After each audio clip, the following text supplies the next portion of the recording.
কবি তানভীর জাহান চৌধুরী সম্পর্কে নতুন করে বলার কিছু নেই। সে শুধু কবি নয়, একাধারে কবি, লেখক, সংগঠক এবং রাজনীতিবিদ। তার এক কথায়, তার এতটাই দক্ষতা, সে এক কথায় গোটা নেত্রকোনাকে একত্রিত করতে পারে। কবি তানভীর জাহান চৌধুরী এক জাদুকরী মানুষ।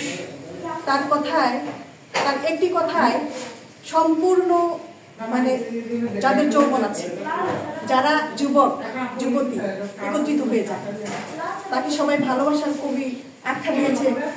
এটা আসলেই যথার্থ হয়েছে আমার মনে হয়। তবে কবি তানভীর জাহান চৌধুরীর সম্বর্ধনা আরো আগে দেওয়া উচিত ছিল আমাদের, এটা আরো আগে তার প্রাপ্তি ছিল। যাই হোক, যে কোনো কারণে হোক, দেরিতে হলেও আমরা তাকে সম্মানিত করতে পেরেছি, সংবর্ধনা জানাতে পেরেছি, সেজন্য আমরা গর্বিত করছি। ধন্যবাদ।